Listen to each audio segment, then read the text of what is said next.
Hello and welcome to a new episode of Smiley Frequency, your quiet corner of clarity, grounding, and the gentle kind of happiness that comes when you return to yourself. I'm Gilda Notarbartolo, certified journalist and founder of Italian Girl Touch. And today I want to start from something we're all feeling, at least a little. The atmosphere of the 2026 World Cup. Here in Cambridge, football is everywhere, in conversations, in pubs, in the way people gather with the bright, contagious enthusiasm. And while watching the matches, I caught myself thinking, why don't we talk about something that touches everyone, whether you're into sport or not? A theme like defeat. The unexpected kind, the one that throws you off balance, the one that leaves you suspended, a bit like Italy not qualifying for the World Cup. Wild, isn't it? Immersed in all this, something struck me. English athletes are changing the way they speak about themselves. Not just strength, not just control, but honesty. Jude Bellingham has openly said that expectations can get heavy at times. Bukayo Saka shared that he's learned to accept fear and pressure instead of fighting them. Harry Kane reminded everyone that we're not machines, we feel everything. And when you hear words like this, you realize vulnerability is not a weakness, it's an opening, it's the place where the light gets in. And then there's Italy, out of the World Cup for the third time in a row. A silence that wakes and echoes. But if there's one thing Italy does well, it's this. Turning disappointment into character, falling with elegance, transforming emptiness into possibility. I remember the 2006 World Cup so clearly.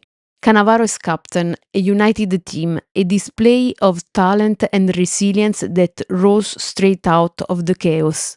The accusations, the scandals, the storm that had shaken Juventus and Italian football. And yet, from that chaos came one of the most beautiful victories we've ever had. So let's come back to today's theme. When a setback arrives, the mind wants to explain, analyze, judge. It wants a reason, a culprit, a narrative. But the body asks for something else. It asks for a pause, for space, for a moment where you're not dragged into the rush of your thoughts. Because when life shakes you, the mind jumps into problem-solving mode. The body doesn't. The body wants you to slow down, to listen, to notice how you actually feel, without fixing, without forcing. And often it's right there, in that tiny moment of truth, that everything shifts. Before you understand, you return to yourself. Before you react, you come back into your body. Feet on the ground, shoulders softening, your rhythm finding you again. That's where you begin, always. Sports psychologists call it reframing, changing the frame, changing the meaning. Not I failed, but I'm learning something success could never teach me. Not it's over, but this is where my next version begins. A defeat isn't a wall, it's a door. And I believe this deeply because I've lived it. When life hits hard, we can still find a way to turn it into something new, something meaningful, sometimes even something good. You don't need a month to get back up. Sometimes you just need 5 minutes. 5 minutes to pause, to move your body, to close your eyes and feel your energy returning, to remember who you are.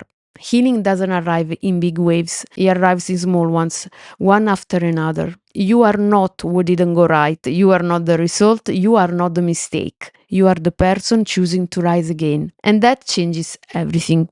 Whether you're in the UK, in Italy, or anywhere in the world, if today you feel like you've lost something, remember, you're not late, you're not broken, you're not done, you're becoming.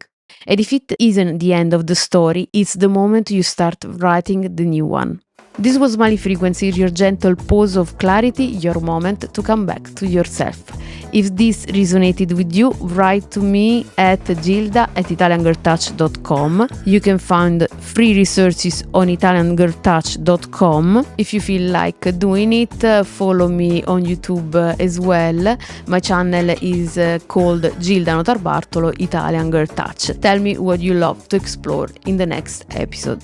For now, thank you and see you soon. Bye. Ciao.